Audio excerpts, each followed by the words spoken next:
legends. Pure of heart and awakened by fury.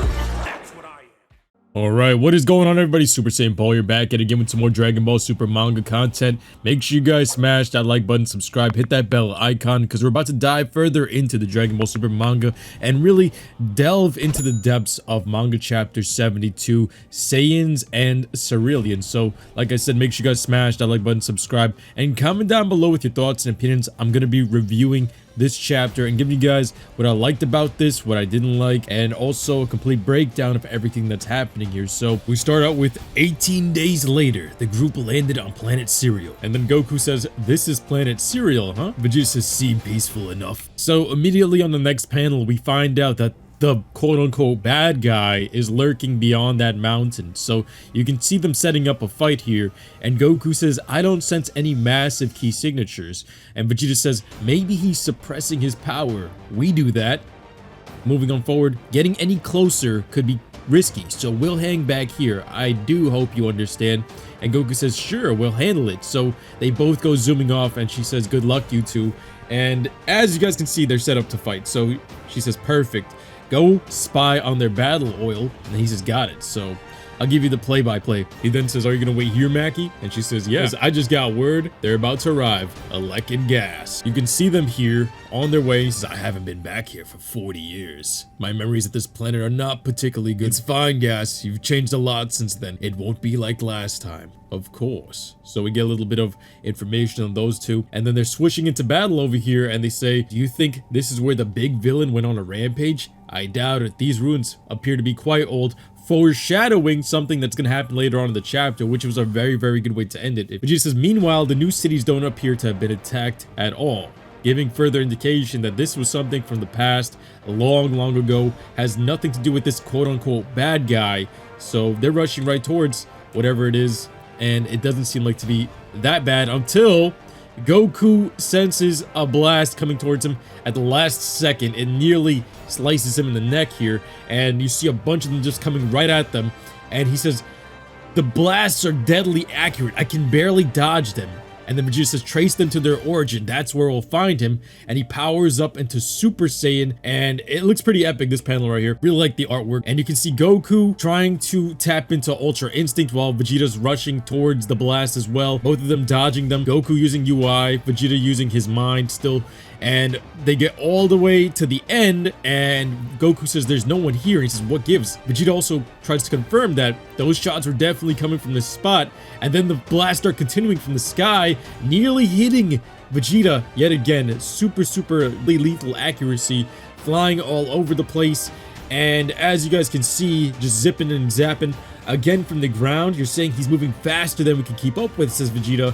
And then Goku says, "But that's not," and then immediately, as Goku's trying to finish off his sentence, he gets blasted in the back of the neck in an extremely lethal spot and gets dropped. And even Vegeta says, "Struck a vital point with such accuracy from that far away. Damn it." So he gives Goku a senzu bean, one of the two that they brought with them, and he tells him, "Yo, you're using Ultra Instinct too much. You have to dodge using your mind. It's just not working against this guy right now." So Goku goes Super Saiyan and starts using his mind, and then he blasts him as soon as he finds Granolah hidden in the forests. All of a sudden, Granolah transports right behind him, and Goku says, "Instant teleportation or instant transmission," and he says, "I have no name for this technique." Even though this technique that he just used is even faster than instant transmission, he just said it's a small fraction of the power that elevated him to the strongest in the universe. He says, "You're the one running your mouth about the strongest," says Vegeta, and he introduces himself as, "I am Granolah, the last of Cerealians." "Ever heard of them, Vegeta?" "No, I can't say that I have. You may not know us, but I know your kind all too well," Saiyan. And then they're both giving an exclamation mark as to what? Then Granolah goes to say, "So there were really some survivors." And the Vegeta says, "You hold some grudges against us Saiyans?" Granolah starts to fly up into the sky. He says, "Why should I tell you? Either way, your tribe is fated to meet its end." And both of them look kind of shocked as he blasts the ground, but it's not an ordinary blast. If you guys see Goku's reaction on his face, because after this entire explosion clears, Goku proceeds to say, "Did you see that move, Vegeta?" And he says it was similar to destruction, indicating that Granolah can use their techniques, he can use the Hakai, and he says, escaping into the air, you're stronger than I expected.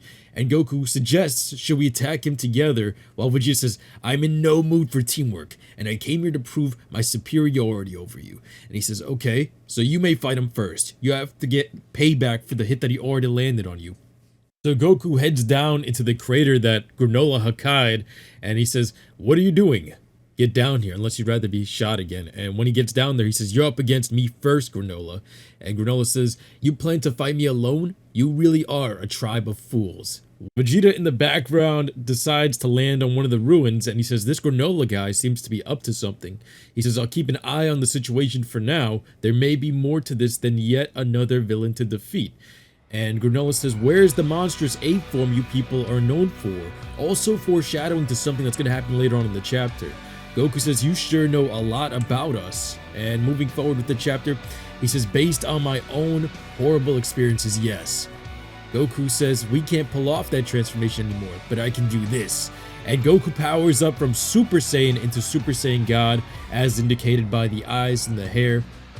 And even Granolah saying first golden hair and now red. So showing you guys that he wasn't Super Saiyan. Now, I thought all Saiyans had black hair. And he says, thanks to our training, we've got a bunch of transformations up our sleeves. This one's called Super Saiyan God. God, a bold claim. A name at odds with the savage nature of your kind. And then they both square up to fight. He says, let's do this. And Goku says, ready when you are. Very, very cool stance that Granolah starts off with.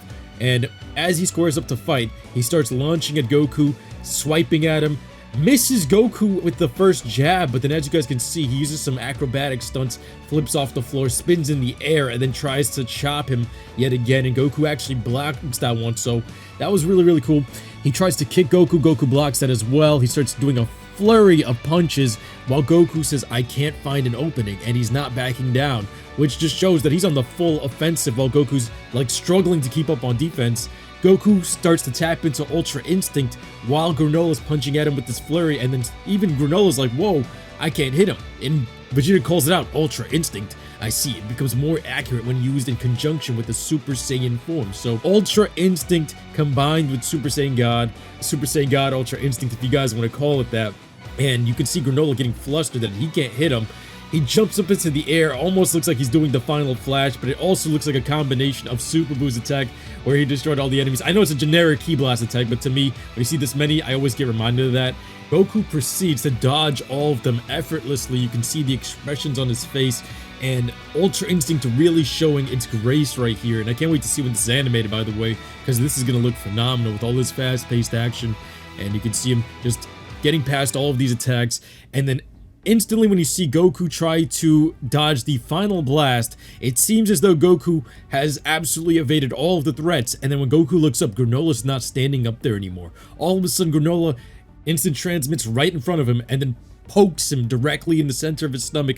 You see Goku kind of shake it off for a second and say, you almost got me there. But even if you look in one of these panels, you can see he was using the eye through the goggled lens, the Jak and Daxter lens, and you can see that Goku actually did take a significant amount of damage because he immediately falls to the floor, turns back into his black-haired form, and even Vegeta's shocked, and they even say that looked like a little tap, and Goku got hit in a vital point, says Vegeta. He says, how is he learning Kakarot's weaknesses so quickly? And he says, your reaction time is incredibly fast. I can tell that your body moves on its own before your brain even processes incoming attacks. So what he ended up using here is his blood flow and his muscle movements, and learned exactly where to strike. It's almost like he was using some Sasuke abilities here, and that's what a lot of the people were saying in the fandom. They got that vibe. So Goku says, you mean you can see stuff like that? This right eye of mine is the sharpest in the universe. It sees all. And Vegeta says, the sharpest in the universe. A tribe driven to extinction, known for the evolved right eyes. And he says, this is starting to sound familiar. So Vegeta's really breaking down the lore, and I really like that he's standing on top of ruins. Kind of gives me that Broly movie vibes back in the day, but I really, really like that. And he says, Granolah moving towards the fight. He says, I can't, that's not all my eyes can perceive. And he says, you're still concealing your power, aren't you? I don't know what you're up to, but you don't have the luxury of holding back. And then Goku says, I have an even stronger transformation, and you need to get on with it. And then Granolah slips out and says, as long as the other Saiyan is alive, I can extract Frieza's location from him. It's no skin off my nose to kill you where you stand. And then even Goku's like, Frieza's location? What are you talking about? Granolah says, don't play dumb with me. I've sacrificed my lifespan in order to take revenge, so I won't let you waste my precious time here. And then Goku's like, revenge? I thought you were the bad guy. And Granolah says, shut up, Saiyan. You'll pay for your crimes against the Cerealians. And as you guys see, he powers up. And for a second, I thought we might see SS3 Granolah again, but it wasn't exactly like that. He just has an aura around him after this. And he says, as I mentioned, I'm the universe's strongest warrior, superior to your people in every single way. Goku says, talk about confident. Goku says, I've trained a lot recently, so you can't claim that title so easily. And Goku powers up in a very, very epic way into Super Saiyan Blue, as you guys can tell by his aura and the effects that are coming off of it. And he says out loud, we call this one Super Saiyan Blue.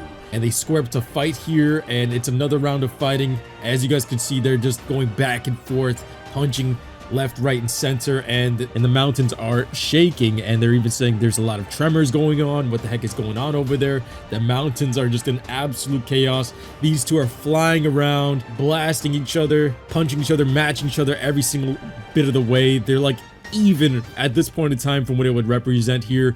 And what we can see here is Vegeta in a giant Great Ape footstep, and he says, yes, I see. It's all making sense now. I think I know who he is. And when he's in these old ruins with this Great Ape footstep, may indicate is that there's just much more to the story than we're meeting the eye here. So I want you guys to tell me what you guys think it means in the comment section below. Also, let me know what you guys think about the overall chapter. Give me a rating on it. I would give this one a 9. I can't wait to see when this is animated, because if this second part to this lore is what I think it is, it's going to be a banger of a chapter, and I'm really, really digging this part. It was worth the wait for this fight, and I feel like they can really double down a bit more, and it's going to take a lot more strategy to take out Granolah rather than just brute force. So we're going to see how this works, but let me know what you guys think in the comment section below. Like I said, I give this one a 9 out of 10. And yeah, hopefully we see you guys again. Make sure you guys smash that like button, subscribe to the channel, hit that bell icon if you guys like my explanations on the manga chapters. If there's anything else you guys want me to cover, let me know as well. I'll be seeing you guys next time. Until then, everybody, take care. Peace.